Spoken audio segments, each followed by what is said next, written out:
There's a shot in Hereditary where Toni Collette is on the ceiling watching her son, and if you're like me, you probably didn't see her until it was far too late. And once you realize someone has been sitting in the shadows for that long, I don't know about you, but that is something that just terrifies me.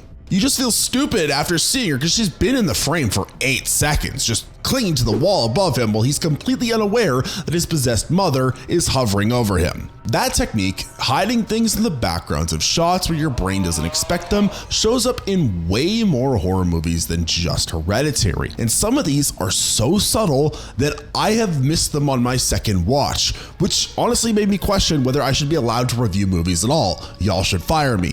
Like The Strangers has a masked guy standing 10 feet behind Liv Tyler in her kitchen, and then the camera holds on it without telling you to look. Insidious puts a ghost child in a laundry room facing the wall while the main character walks right past him. And It, from 2017, has an old librarian grinning at a kid in the background in a way that should probably be illegal. But those are just the obvious ones. Today we're talking about weird or creepy or disturbing things that have been hidden in the background of some of your favorite horror movies. So because I mentioned it, let's start with The Strangers. And it came out in 2008, and the whole thing is about a couple getting terrorized at a vacation house by 3 people wearing masks who show up for no reason, which is already a pretty bleak premise, like my life. But what makes it work is that the masked people don't immediately start attacking. They hang around and watch first, which is somehow so much worse. The scene everyone remembers happens after Liv Tyler's character Kristen has been dealing with weird knocks on the door, and her boyfriend James had to leave for a bit. So she's alone in the house trying to calm down by smoking a cigarette in the living room. Just girl boss things. The camera's set up wide so that you can see her standing near the kitchen area, and she's doing normal stressed person stuff, drinking water, facing away from most of the room, and if you're watching this for the first time, you're probably focusing on her face because that's what the framing wants you to do. But then you notice movement in the background. Or maybe you don't notice it at all because it's not announced. There's no music change or zoom, and one of the masked guys walks into the doorway behind her, maybe 10 feet away, wearing a suit and this burlap sack thing over his head. He stands there completely still, watching her, and she has no idea he's there. And the movie holds on this shot for what feels like forever, but it's probably only 6 or 7 seconds. 6, 7! I said it! Then he turns around and walks back into the darkness before she ever sees him. This ended up being one of the main poster image for the movie, which makes sense because it's basically the most disturbing thing you could show someone. The idea that danger was right behind you in your own house and you had zero clue about it. Now let's talk about a ghost in a laundry room. Insidious is a James Wan movie from 2010 that's mostly known for its jump scares and that creepy Tiny Tim song. But one of the best moments in it doesn't involve any jumping or loud noises at all. The setup is that this family's kid Dalton fell into a coma, and it turns out his soul is trapped in this ghost dimension called the Further, and now spirits are trying to take over his body, so the house is getting increasingly haunted. During one scene, Rose Byrne's character Renee is doing laundry during the day while that Tiptoe Through the Tulip song plays on a record player, and she's walking down the hallway carrying a basket. It's normal mom stuff. The camera follows her in this long continuous shot as she passes by the coat rack and the laundry room entrance, and if you're actually paying attention to the whole frame instead of focusing on her face, you'll see that standing in the corner of the laundry room is a small figure wearing old-timey clothes. He's facing the wall, completely motionless, and Renee walks right past him without noticing because from her angle, he probably just looks like a jacket or a shadow. The thing is, most people miss this on their first watch because your eyes naturally follow the main character and the ghost boy is out of focus in the background, so he registers as nothing until a few seconds later when he makes himself known by giggling and running through the house, which leads to the scene where Renee finds him dancing in another room. But by then you're so focused on the jump scare that you forget he was already there, standing in the corner watching her do laundry, which means he'd been in the house the whole time doing whatever ghost kids do before deciding it was time to make an entrance. Now let's move on to the librarian scene I mentioned earlier from It. The 2017 version of It is obviously about Pennywise the evil clown terrorizing kids in Derry, and most of the scares in that movie are pretty loud and in your face, but there's one moment early on that's so quiet you might not even register it happened. like me, who didn't see this till like his third watch. Ben Hanscom is this bookish kid who goes to the library to research the town's history because he's noticed some weird patterns with disappearances, and an older librarian lady helps him find an old scrapbook full of newspaper clippings about murders and missing children. Ben sits down at the table and starts flipping through all of this disturbing stuff about Easter egg hunts where kids died in factory explosions and all of these tragedies. He's completely absorbed in what he's reading. Meanwhile, that librarian who helped him is still in the room, standing back by the bookshelves, and every time the camera cuts back to Ben reading, you can see her in the background, slightly out of focus. At first she's just standing there normally doing librarian things, but then her position changes. She's turned towards Ben, and then she's a bit closer, and then you notice her face, which has this weird frozen smile that doesn't look quite right. She's staring at him with this wrong expression. She's not moving, there's no blinking, and grinning while this kid reads about dead children. And Ben never notices her because he's focused on the book. Then a red balloon floats into frame, and that's when Ben has his direct encounter with Pennywise. But by that point, the librarian's gone, which means what we saw wasn't actually old nice lady Becky. It was Pennywise. The movie never zooms in on her or draws attention to what she's doing, so if you weren't scanning the background, you would miss the whole thing, which is probably why so many people didn't catch it the first time. Let's move on to Paranormal Activity. Paranormal Activity 3 takes place in 1988 and uses this setup where the stepdad Dennis mounts a camcorder on an oscillating fan, so the camera just pans left and right across the living room and kitchen over and over. Which sounds boring but ends up being one of the smartest decisions anyone made in that entire franchise. Dennis and his wife Julie go out one night and leave their daughters Katie and Christy with a teenage babysitter named Lisa. And before the kids go to bed, Lisa does this thing where she puts a white bedsheet over herself to pretend she's a ghost. She gets the girls to laugh about it and then heads downstairs to do homework at the kitchen table. The camera's doing its slow pan back and forth, and you can see Lisa sitting there with her back to the living room, lit by the kitchen light, totally focused on whatever she's working on. Each time the camera swings towards the dark living room, you can't see what's happening in there because the fan's pointing the other direction. So there's this automatic tension building where you're waiting for something to appear. After a couple passes, the camera pans back towards the kitchen and you can see a small white figure standing in the doorway behind Lisa. It looks like one of the kids wearing that same bedsheet from earlier, so your first thought is probably that they got out of bed and that they're just messing with her. Except the figure isn't moving at all, it's just standing there.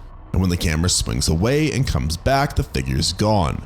Then on the next pan, it appears directly behind Lisa, way closer than before, and suddenly drops flat to the floor with nobody inside it, which means something invisible was wearing the sheet and snuck up on her while she was sitting there doing math homework or whatever. Now let's move on to one of my favorite cases of this happening in the movie, and it was so good that I had to go back and rewatch it after they told me in the movie that you missed it. Sinister came out in 2012 and follows this true crime writer named Ellison who moves his family into a house where a murder happened because he wants material for his next book, which is already a questionable parenting decision, but who am I to judge? I'm not a father, I hope. But then he finds a box of old film reels in the attic that shows various families getting killed in disturbing ways, and he becomes obsessed with investigating them instead of, leaving. Usually when I find a box of videos in an attic, they're a different kind of disturbing.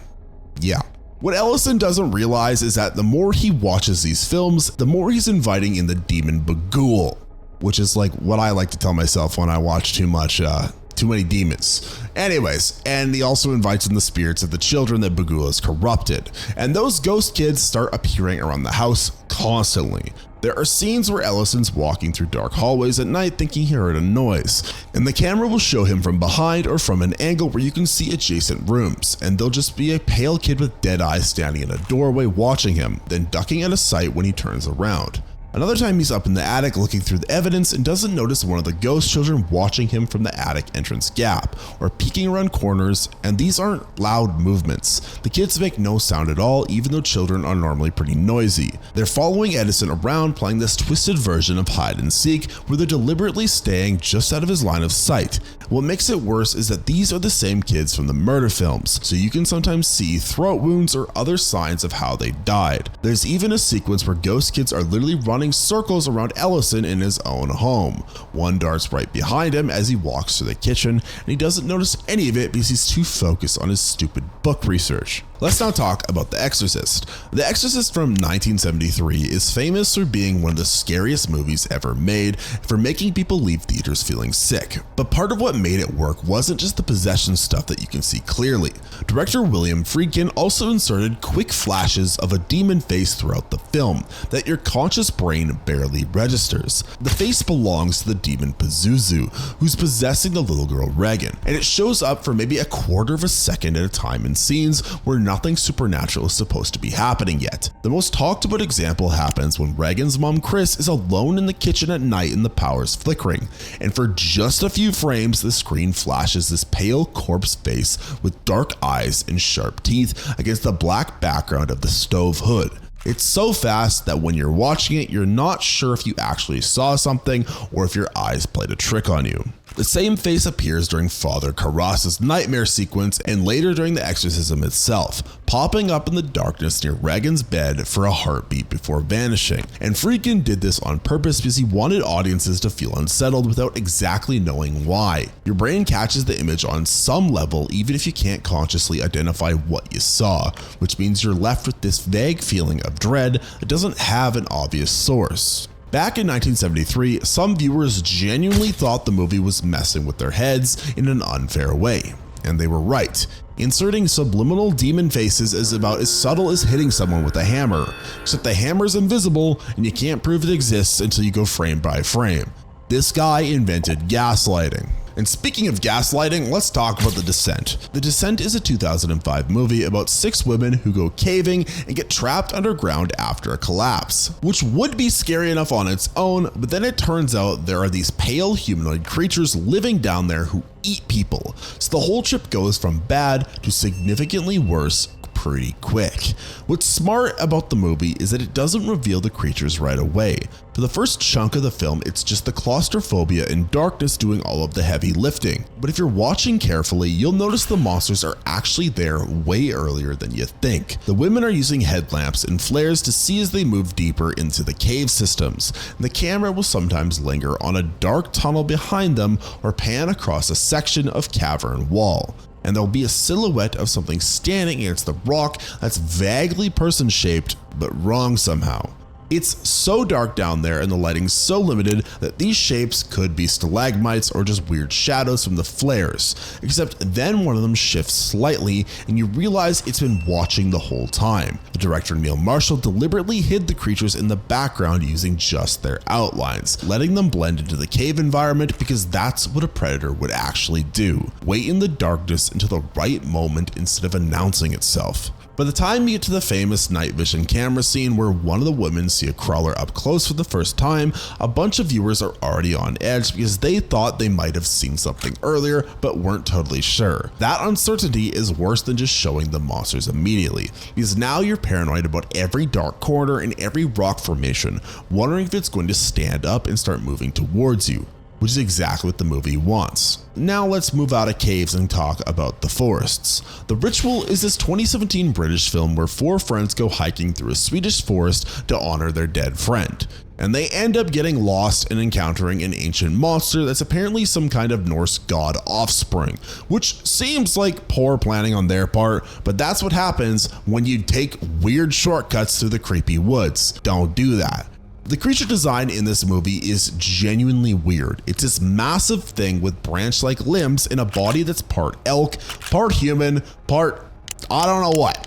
And the filmmakers took advantage of that design by having it camouflage itself among the trees early on before the characters realize there's something hunting them. During the scenes where the group's walking through dense forest at dawn or dusk, the camera will hold on the tree line for a few seconds. And if you're actually looking at the whole shot instead of just the people talking, you might notice that one particular cluster of branches has a shape that doesn't quite match the others. It looks like a tall dead tree trunk or maybe just a weird arrangement of limbs, but then it moves, slightly at first, almost imperceptibly, and then it shifts position kitchen, and you realize what you're staring at wasn't part of the landscape at all. The thing's been standing there the entire time. It's tall enough to pass for vegetation, and it's watching them walk right past it. This works so well because forests are already full of shapes that look vaguely humanoid if you squint at them, so your brain wants to dismiss it as nothing, which is exactly what the characters do until it's too late. By the time the monster reveals itself fully at the end, you can go back and spot it lurking in multiple earlier scenes where it was just standing there, motionless, waiting. Now, moving on, this one's going to be a little bit more of an obvious one, but sometimes obvious is better. It Chapter 2 came out in 2019, and it picks up with the Losers Club as adults returning to Derry. And one of the most disturbing sequences involves Beverly going back to her childhood home, where she meets an old woman named Mrs. Kersh living there now. If you read the book, you already know that this is not going to go well, because Mrs. Kersh is basically Pennywise wearing an old lady's skin. The movie takes its time revealing that. Beverly sits down at the kitchen table while Mrs. Kersh offers her tea and makes small talk. And Bev's looking at an old photo she found. She's distracted, so she's facing away from the rest of the house. At one point, the camera angle widens and you can see down the dark hallway behind her. And Mrs. Kersh, who's supposed to be in the kitchen making tea, is actually standing back there in the shadows, completely naked, with this corpse grin on her face, and she does this weird shuffling moment across the hallway like she's barely holding herself back from attacking.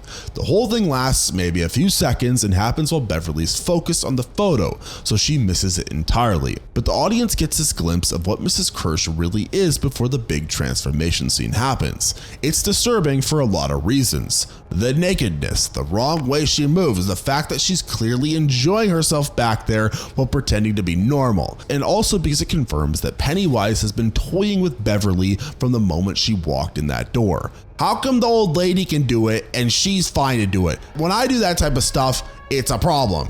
By the time Mrs. Kersh transforms into a giant witch creature and chases Beverly through the house, we already knew something was wrong because we saw her earlier, barely containing whatever she actually is underneath. I touched on it in the intro, but let's really dive into Hereditary.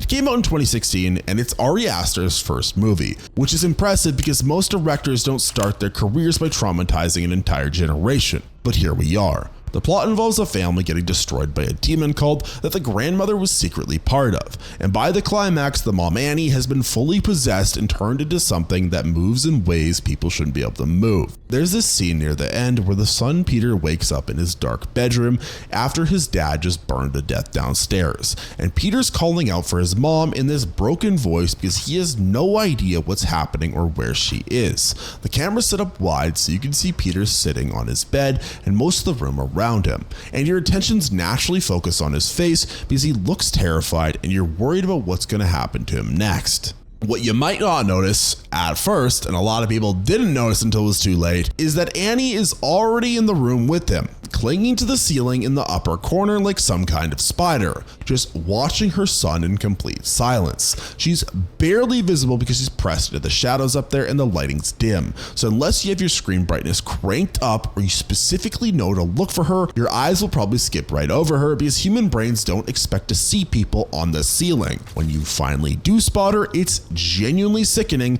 because Peter has no idea his possessed mother is hovering directly above him while he's sitting there vulnerable and asking for help. And Toni Collette's face in that shot is this pale, wide-eyed thing that does not look human anymore. The movie holds on this for several seconds before Peter notices her, which is plenty of time to have a full panic attack if you're the kind of person who gets scared by movies, which I am. Now let's move on to another Ari Aster movie, but this is one I didn't even know about till I started researching for this video, and that is Midsommar. Midsommar is Ari Aster's second movie, and it's about a girl named Dani whose sister murdered herself and her family using carbon monoxide. And Dani's dealing with that trauma by going to Sweden and doing a ton of drugs with her shitty boyfriend. Hashtag you're only 20 once. It's also like there's a cult there, which anyways, it's a commie and it turns out to be a cult that murders people in increasingly creative ways while the sun's shining the whole time. Oh nice, it's a horror movie, it's all sunny out, it's not gonna be scary at all. Wrong. Throughout the film, Dani keeps seeing quick flashes of her dead family, her sister with the tube still in her mouth, her parents appearing in crowds, that kind of thing. And these are supposed to represent how she can't escape her grief even when she's trying to participate in the cult's happy ceremonies.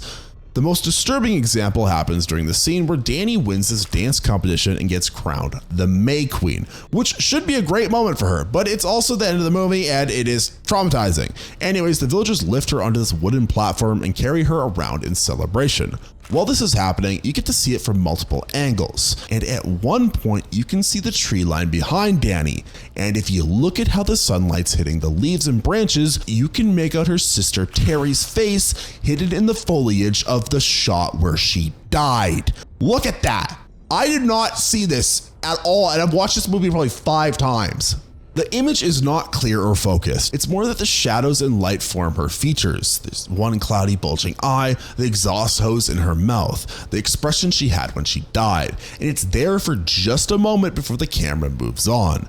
Most people miss this completely on first watch because you're supposed to be focused on Danny's face and the celebration, so your brain registers the trees as background noise. But once someone points it out, you can't unsee it. Even during what is such an important scene, like Danny literally seeing her trauma around the environment. I don't know. That freaked me out when I saw this. This is actually the instance that inspired me to make this video. Now, that face being in the background, pretty creepy. But let's talk about one of my favorite horror movies, House LLC. It's a found footage movie from 2015 about a group of people who set up a haunted house attraction in an abandoned hotel. And on opening night, something goes horribly wrong and multiple people die. Big whoop. And the whole thing is presented as a documentary investigating what happened using footage the crew recorded beforehand.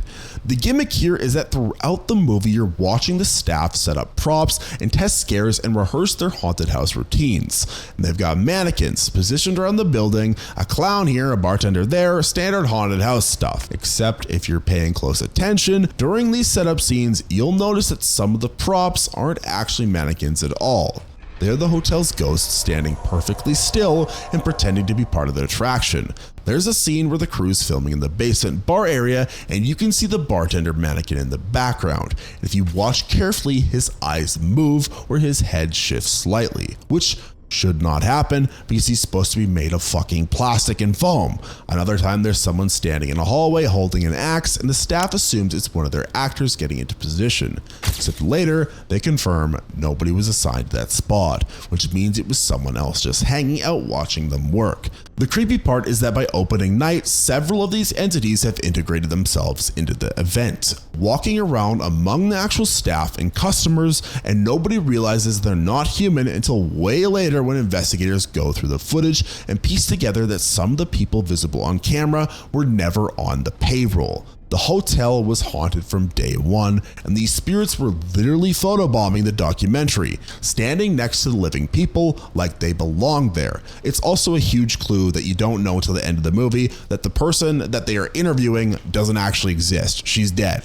Let's talk about more found footage though. The Blair Witch Project basically invented that genre in 1999, which is the year I was born, so you could say that it's my movie or something. Anyways, it convinced a bunch of people like my mom and my dad that it was real, which raises an interesting discussion about whether it was ethical to release what appeared to be actual footage of college kids dying in the forest. But that's not going to be talked about on my channel. I don't care. Go take that to your political streamer. Early in the film, the 3 student filmmakers interview locals about the Blair Witch legend, and this one guy tells them about Rustin Parr, a hermit who supposedly killed 7 children in his basement in the 1940s. How cheerful. And the detail that matters here is that Parr would bring the kids down in pairs and make one stand facing the corner while he murdered the other one because he couldn't handle having the child's eyes on him while he did it. At the time, this just seems like disturbing local folklore that helps set the mood for the rest of the movie. But then you get to the ending, and suddenly it's not just background information anymore. Heather's running through an abandoned house in the woods with her camera trying to find her missing friends, and she goes down into the basement while screaming for Mike, and the camera catches him for maybe half a second, and he is standing in the corner of the room facing the wall, completely still, not responding to her at all. And then Heather gets hit from behind by something we don't see, drops the camera, and the film ends with her screaming going silent. If you remember the Rustin Parr story from earlier, the implication is pretty clear. They're recreating the murders and Mike's been put in the corner so the witch or whatever's down there doesn't have to look at him while he kills Heather, which means the legend was true. and they're all dead now. The movie trusts you to make that connection yourself without spelling it out, and a lot of viewers didn't catch it until someone explained it later, at which point the ending retroactively becomes way more disturbing than it already was. Like on first watch, you're just like, well, he's turned away from the camera. It's pretty creepy. But then when you think about it, it's like, oh, it's extra creepy. It's like you get a chicken sandwich from McDonald's and they just get bacon on bacon on bacon. It's like a bacon chicken sandwich. Now that's a clever callback, but let's move on to another movie that does this really well. Lake Mungo, and it's an Australian film from 2008 that presents itself as a documentary about the Palmer family dealing with their daughter Alice drowning, and as they try to move on, they start experiencing what might be paranormal activity, and the whole thing unfolds through interviews and found footage in this really slow, sad way that does not feel like a typical horror movie, which is what makes it so good. Near the beginning, they show this photo of the family, the parents and brother standing outside their house as they're preparing to move after Alice's death. And it's just a normal picture used to establish the timeline. Nothing about it seems important at the time. Wink, wink. Throughout the film, there's this investigation into whether Alice's ghost is actually present or if the brother faked some of the evidence to help the family cope. And by the end, you think you understand what happened and you're ready for the movie to be over because it's been pretty heavy emotionally. Then in the final minute, the camera goes back to that family photo from the start and slowly zooms in on the left side of the frame. And standing in the shadows near the edge of the shot is Alice, partially hidden but definitely there, watching her family leave. The movie reveals that her ghost was in that photograph the entire time, shown to us in the first few minutes, and we just didn't notice her because we had no reason to be looking for her back then. What makes this worse than a normal jump scare is that it recontextualizes the entire movie. Alice's spirit was there saying goodbye while her family moved on, and they never saw her, and neither did we through the evidence that was literally on screen. It's the kind of reveal that makes you want to go back and check every frame of the movie to see what else you missed, which is exactly what the filmmakers want you to do. Now that ghost, it was definitely there. But let's talk about It Follows, that it's kind of ambiguous. It came out in 2014, and the whole concept is that there's this curse that's passed like it's an STD, where an entity slowly walks towards you taking the form of random people, and it never stops coming. And the only way to get rid of it temporarily is to sleep with someone else and pass the curse to them. It's a pretty bleak STD metaphor when you think about it, because yeah, the main character Jay contracts the curse and spends the movie trying to survive while the thing follows her, and by the end she and her friend Paul have maybe defeated it and definitely slept together, so Paul might have the curse now instead. The final scene shows them walking down a suburban street holding hands on a sunny afternoon, which seems peaceful enough, and you'd think the movie's about to end on a cautiously hopeful note where they're together and trying to move forward, except the camera's positioned behind them looking down the street, and far in the background there's a person walking in their direction. Too distant to identify clearly, but just someone on the sidewalk who might be heading towards them or might be going literally anywhere else. The movie holds on this shot as it fades to black, never confirming whether that person is the entity or just a neighbor out for a stroll. And that ambiguity is somehow more unsettling than showing it clearly would be. The whole film trains you to scan backgrounds and watch for people walking towards the characters. So by ending on this image, your brain automatically goes into paranoid mode, trying to figure out if that's it or not. The curse might be gone, or it might be still following them, and you'll never know for sure because the movie refuses to tell you, which means Jay and Paul will spend the rest of their lives wondering the same thing every time they see someone walking behind them on the street. Now, what I haven't told you is that in the background of my video, there's been multiple secrets, and you're never gonna find them, and you never want to, because they will disturb you forever. Anyways, if you enjoyed watching this video, make sure to give it a like and comment down below which of the reveals were your favorite. Make sure to subscribe to the channel with the bell icon as well so you don't miss out on any of our future uploads. Hit the hype button, and also if you want to watch another one of our videos right now, you can click the video on the screen.